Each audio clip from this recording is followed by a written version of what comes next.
धार्मिक माणसाचं लक्षण आहे. तुम्हाला धर्माची खूप सोपी भाषा सांगू का मी? खूप सोपी भाषा आहे धर्माची. धार्मिक माणसाचं लक्षण आहे की जो धार्मिक माणूस आहे तो धार्मिक माणूस मंदिरामध्ये देवाजवळ कधीही मागण्यासाठी जात नाही, कधीही मागण्यासाठी जात नाही. त्याला काहीच गरजच नाहीये. तो ईश्वराचा धन्यवाद करायसाठी जात असतो.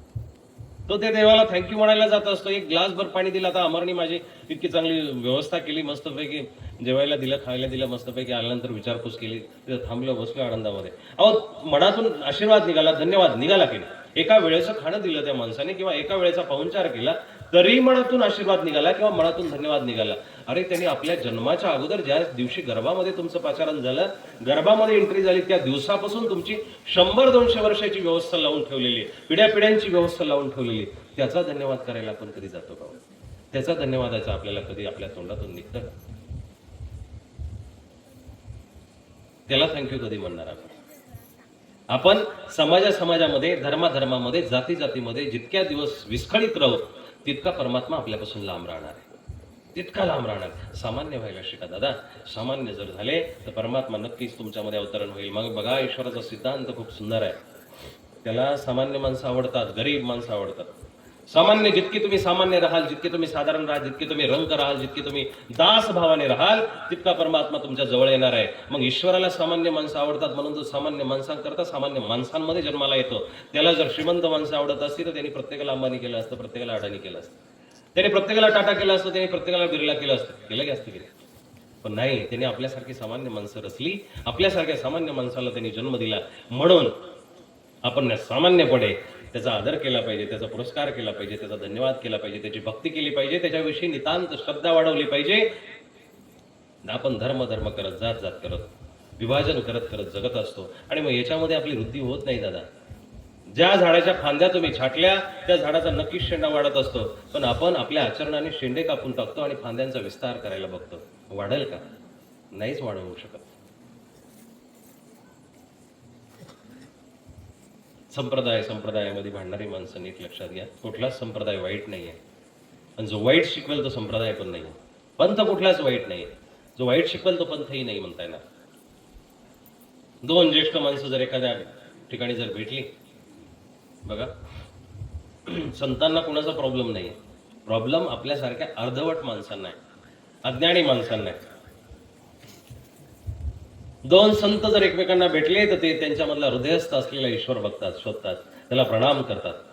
पण बघा, एक विचित्र उदाहरण आहे. ते दोनही जर माणसांसोबत, संतांसोबत दोन कुत्रे आहेत, एकाचं एक आहे, ते दोघेही सोबत चाललेले. तो तिकडून आला, हा इकडून आला, दोघेही भेटले, दोघांना नमस्कार केला, दंडवत केला, जय श्री कृष्ण केला, काय केलं. पण आता झाली गंमत अशी, दोघं किती प्रेमाने मिळतायत, भेटतायत, पण ते दोन सोबत असलेले जे कुत्रे आहेत ना, ते एकमेकावरती भुंकायला लागले. ते एकमेकाविषयी भांडणं करतायत, ते एकमेकाला बघून धरायचा प्रयत्न करतायत. आपली गत तशी आहे. कुठलाच संत कुठल्या संताविषयी, पंथाविषयी, संप्रदायाविषयी बोललेला नाहीये, पण आपण खाली असलेली माणसं एकमेकावरती ताशेरे ओढत असतात. शोकांतिका आहे, संप्रदायाची शोकांतिका. कुठलाही संप्रदाय असू द्या, संप्रदाय वाईट नाहीये, तुमची वृत्ती वाईट आहे, वृत्ती वाईट. नदीचं पाणी कुठल्या काठाचं असतं? नदीचं पाणी कुठल्याच काठाचं नसतं. या काठालाही ते तितकंच पाणी देतं, त्या काठालाही तितकंच. नदी प्रवाहित आहे, तुमचे विचार प्रवाहित राहिले पाहिजे. मग मला सुचलेल्या, मी चिंतनीच्या पहिल्या 2017-18च्या चिंतनीला येणारे बरेचसे तुम्ही मंडळी असाल महाचिंतनीच्या प्रोग्राममध्ये. 2017च्या चिंतनीमध्ये बोललेलं आहे की वारकरी आणि महानुभाव शब्दाचा अर्थ सांगितलं सोपा. वारकरी, वार म्हणजे जो कामावरती, क्रोधावरती, मत्सरावरती, द्वेषावरती, आपल्या रागावरती जो वार करतो तो वारकरी आहे. आणि हे वार केल्यानंतर ज्याला अनुभव आला तो महानुभाव आहे. देव वेगळे ते भाग द्या सोडून, तत्व वेगळे ते भागही वेगळे सोडून द्या. पण शब्दशः जर अर्थ लक्षात घेतले, सांप्रदायिक मंडळी बसलेली, ऐका माझा अर्थ, की ज्याने आपल्या कामावरती, क्रोधावरती, द्वेषावरती, रागावरती, तमावरती वार केला, तो त्याला तोडून टाकतोय, तो त्याला नेस्तनाबूत करतोय, तो वारकरी ना दादा. आणि त्याच वारकऱ्याचा अनुभव जर शुद्ध झाला, उच्च झाला, महान झाला, तोच महानुभाव आहे. हे दोघंही दोन काठ आहेत, पण नदीना त्यांनी एकत्र केलेले. नदीच्या द्वारे ते एकत्र होतात आणि मग तुम्हाला त्या पदाला पोचायचे. कोणी पाठीमागे, कोणी पुढे, कोणी इथं बसून ऐकतोय, कोणी तिथं बसून ऐकतोय, कोणी घरी बसून ऐकत असेल. विशीच्या बाहेर आवाज जाणार नाही कदाचित. गॅस भरायला गेल्यानंतर पुढच्या लाईनमध्ये जो गॅस भेटणार आहे तोच मागच्या लाईनवाल्या माणसाला भेटणार आहे. पुढच्याला सीएनजी भेटला आणि मागच्याला एलपीजी भेटेल असा काही प्रकार नाही. जो पुढच्याला भेटला तो मागच्याला भेटणार आहे. लाईन तीच आहे. आपण कुठल्या नंबरला आहोत हे बघणं गरजेचं आहे. आपण किती परिपक्व आहोत, आपण किती कुठल्या लाईनमध्ये बसलेले आहेत, मागच्या लाईनमध्ये बसलेले की लाईनमध्येच लागलेले नाहीये हे बघणं गरजेचं आहे. वादविवाद घालण्यापेक्षा, बुद्धीला तार्किकता देण्यापेक्षा बुद्धीला ग्रंथांमध्ये डोकवा, ग्रंथांकडे सोपवा, तेव्हा तुम्हाला संतांचा रस्ता सापडेल. संतांकडे अथवा ग्रंथांकडे तुम्ही जर गेले तर तुमचा रस्ता आपल्या पण भगवंताकडे सुरू होणार. आपल्या आपण भगवंताकडे तुमचा प्रवास सुरू होईल. तुम्हाला वेळच लागणार नाही. म्हणून आपापल्या धर्माचा अभिमान ठेवा दादा, आपल्या धर्माचा अभिमान ठेवा. आमचा आत्ताच रस्त्याने विषय झाला. एका गावामध्ये भरपूर असे मुस्लिम समाजाचे लोक दिसत होते, एकत्र बसलेले आहेत. भरपूर त्यांचं ते समुदाय एकत्र दिसतोय. आणि मग त्या सोबतच्या असलेल्या व्यक्तींनी विचारलं की यांना धर्म किती प्यारा आहे, यांना धर्म किती सुंदर पद्धतीने समजलेला आहे. मी म्हटलं धर्म आपल्यालाही प्यारा आहे, आपलाही धर्म श्रेष्ठ आहे. आपल्याही धर्मामध्ये खूप मोठे परंपरा आहे, खूप मोठे ग्रंथ आहेत, खूप मोठ्या साहित्याच्या गोष्टी आहेत. पण झालं असं आहे आपलं की याच्याजवळ 10-20 किलो सोनं असताना त्याला ग्रॅमची किंमत नसते. जिथं पिकतं तिथं उगवत नाहीये. आपण खूप मोठ्या परंपराचे पाईक असल्या कारणानं, आपण खूप मोठ्या परंपरांचे अधिकारी असल्या कारणानं आपल्या त्या परंपरांचा अभिमान नाहीये आपल्याला. आपण फक्त प्रार्थनेच्या स्वरूपामध्ये, शाळेमध्ये प्रतिज्ञेच्या स्वरूपामध्ये म्हणतो मी माझ्या परंपराचा पाईक होण्याचा प्रयत्न करेल. कसला खाक प्रयत्न हो दादा, कसला खाक प्रयत्न. आपण आपल्या धर्माला तितकं जोपासतो का, आपण आपल्या तितकं धर्माला समजतो का. आसाममध्ये ज्यावेळेस इंग्रजी सत्ता होती इंग्रजांची, त्यावेळेस एक प्रसंग घडला. एक पादरी बाबा म्हणजे चर्चचे जे पुजारी आहे, प्रमुख आहे, ते त्या आसामच्या त्या एका खेड्यामध्ये आले आणि खूप प्रसिद्ध असं परंपरेचं गाव होतं मोठं. आणि त्यांचा मनसुबा असा होता, विचार असा होता की ह्या गावामध्ये आपल्याला ख्रिश्चन धर्म वाढवायचा. ख्रिश्चन 10-20 जर परिवार झाले तर आपलं नक्कीच या गावामध्ये सामर्थ्य वाढेल, आपल्याला नक्कीच प्रताप वाढेल. या आशयाने त्यांनी गावामध्ये थोडीशी फेरफटका मारली आणि हेरलं की एका त्या गावामध्ये एक मोठं कुटुंब होतं 30-40 माणसाचं.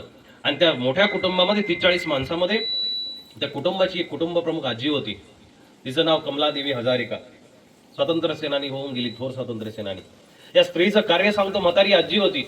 आणि मग ती हेरली त्या पादरी माणसाने, त्या ख्रिश्चन पुजाऱ्याने त्या म्हातारीला हेरलं की 40 माणसाची प्रमुख स्त्री आहे आणि हिचं सगळ्या घरामध्ये वर्चस्व आहे, सगळ्या गावामध्ये हिला मान आहे, सन्मान आहे.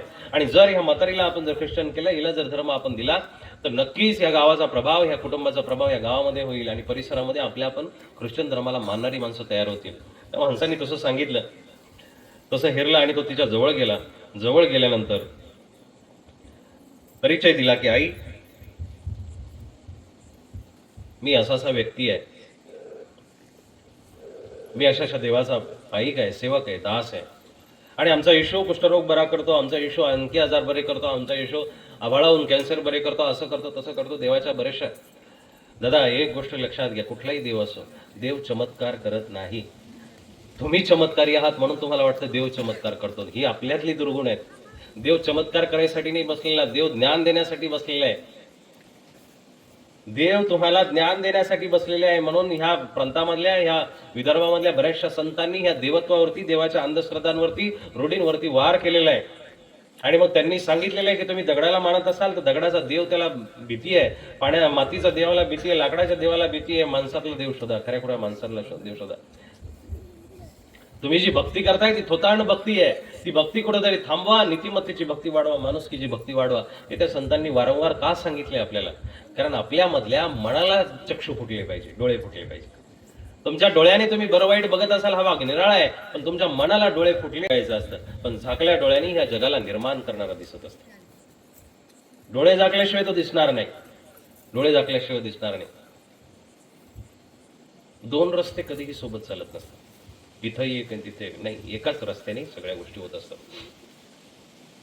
भक्ती करू का पोट भरू,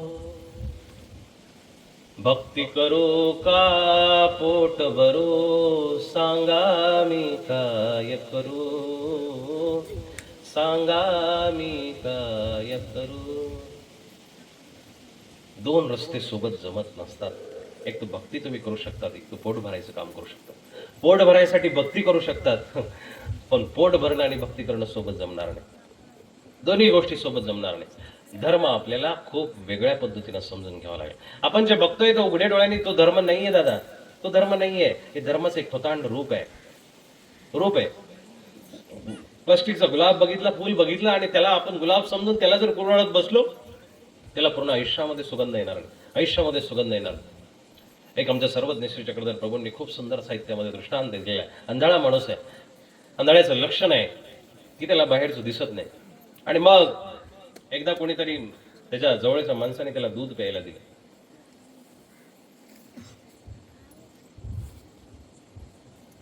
दूध प्यायला दिल्यानंतर त्याला स्वादिष्ट वाटलं, सुंदर वाटलं, मधुर वाटलं. आणि ती मधुरता त्याला समजावी म्हणून त्याने त्या माणसाला विचारलं की दूध म्हणजे काय, दूध कसं असतं. तो म्हणतो दूध म्हणजे बगड्यासारखं शुद्ध असतं.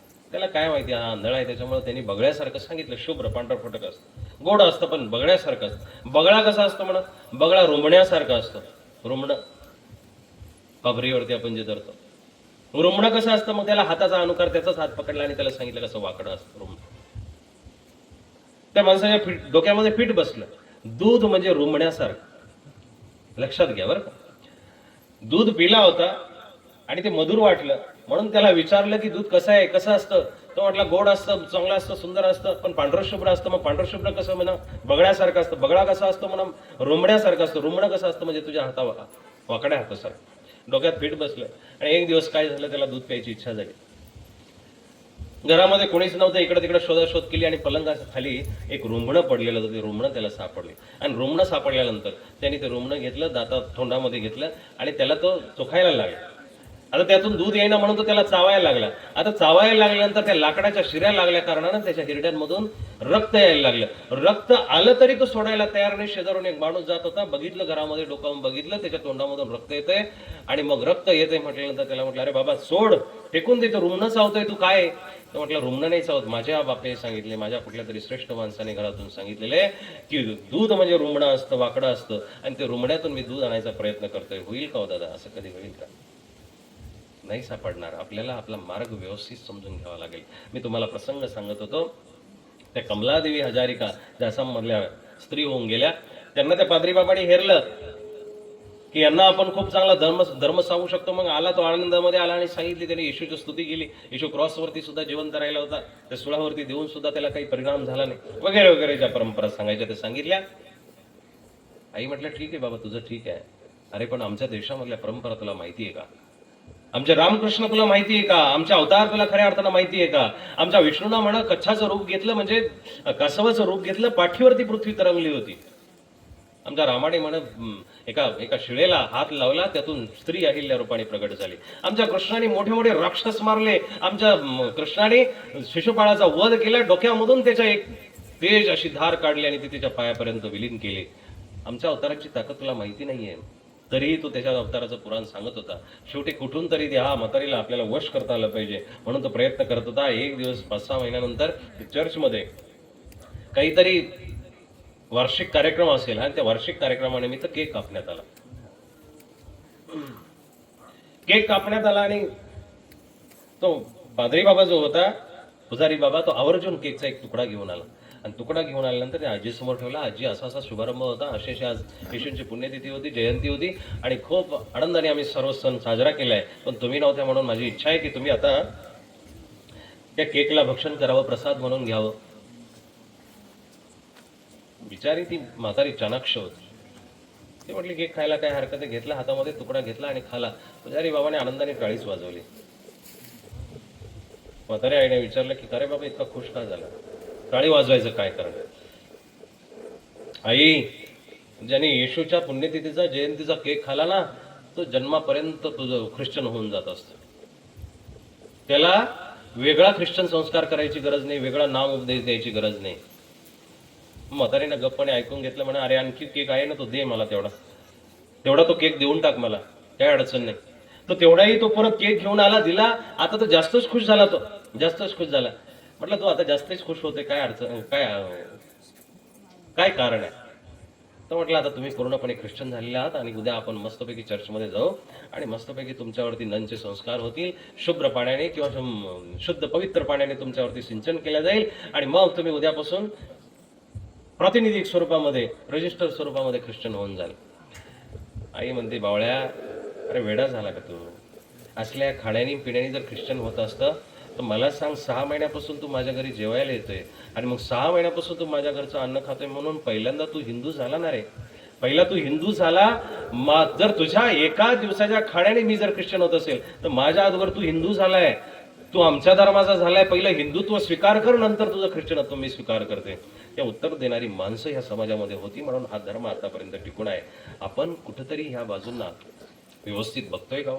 कुठंतरी आपण आपल्या धर्मांना बघतोय का? धर्म धर्म करत आणि मग ही शोकांतिका आहे की एवढा मोठा 50 बाय 100चा मंडप आहे पण टिपक्यासारखी माणसं बसलेली. याच ठिकाणी जर लग्न लागत असतं तर पाय ठेवायला जागा भेटली नसती. याच ठिकाणी एखादा कोणाचा वाढदिवसाचा कार्यक्रम असता. ही शोकांतिका आहे आपली. आपले हा अज्ञानत्व आहे. तरुण मंडळी खूप कमी दिसते. मला अमरनी सांगितलं की तरुण मंडळीला सांगा. म्हाताऱ्या माणसांचं तरुण आता निघून गेलेले, पण तरुण जर गावाच्या चौफऱ्यावरती, गावाच्या जर चौकामध्ये बसले असतील, पारावरती गप्पा मारत असतील, व्यसनांच्या मोबाईलच्या व्यसनामध्ये डोकं घालून बसत असतील, काय यांना धर्म सांगावा, काय यांना धर्म शिकवावा? धर्म हा ठेकेदाराचा विषय नाहीये दादा. धर्म हा आत्मत्वाचा विषय आहे. तुम्हाला तुमच्या पोटी जे लेकरू जन्माला आला त्याच्याविषयी स्नेह करायला, प्रेम करायला सांगावं लागतं का? नाही सांगावं लागत. तुम्ही जो 7 जन्मापर्यंत अग्नीला साक्षी मानून 7 फेरे मारून जो पती केला, अष्टमंगलाच्या सुस्वर अशा निनादामध्ये, मंगलाष्टकाच्या निनादामध्ये तुम्ही जो पती केला, त्या पतीविषयी प्रेम करण्याला तुम्हाला सांगावं लागतं. जे घर तुमचं आहे त्या घराला झाडायला पुसायला तुम्हाला सांगावं लागतं का? संध्याकाळ झाल्यानंतर भाकर करायला सांगावं लागते का? नाही सांगावं लागत ना. मग तुमचा हा इतका अनमोल जन्म परमात्म्याने आपल्याला दिलेला आहे, त्याच्याविषयी प्रार्थना करण्याविषयी तुम्हाला सांगायची काय गरज वाटली पाहिजे? शोकांतिका आहे का नाही? लाख करोडी काया दिनी अंग अंग अनमोल. त्याचा धन्यवाद का करायचा याचं मी तुम्हाला श्लोकाचा परिमाण सांगतो की लाख करोडी काया दिनी, लाखा मोलाचं आपल्याला करोडचं शरीर दिलंय. 1 किडनी बदलायची म्हटल्यानंतर 12.5 लाख रुपये लागतात. 2 बदलायच्या 25 लाख रुपये लागतात. वरून त्या टिकतील ना टिकतील हा भाग नंतरचा आहे. एखादं हृदय ट्रान्सप्लांट करायचं ठरलं तर त्याला इमर्जन्सी एअर अँब्युलन्स बोलून सुद्धा ते कदाचित ट्रान्सप्लांट होत नाही. एक छोटासा दोष निर्माण झाला, त्याने जर काहीतरी थोडीशी जरी कारागिरी आपली कमी ठेवली तरीही त्याला नीट करायला आपलं आयुष्य जातं. हजारो रुपये, लाखो रुपये खर्च होतात, तरी तो आजार बरा होत नाही दादा. त्यांनी सगळं फ्रीमध्ये दिलेलं नाही. लाखा मोलाचं शरीर दिलं, कवडी मोल आपण त्याला केलेलं आहे. व्यसनांच्या रूपामध्ये, कुठल्या चुकीच्या गोष्टीमध्ये, हेव्या दाव्यामध्ये तो भाग निराळा आहे. पण लाखा करोडचं त्यांनी शरीर दिल्यानंतर सुद्धा आपल्याला त्याचा धन्यवाद करायला वेळ नाहीये. आपल्याला त्याला प्रार्थना करायला वेळ नाहीये. किती मोठी शोकांती आहे. लाख करोडी काया दिनी अंग अंग अनमोल, इस अनमोल तन को तू माती में मत मोल.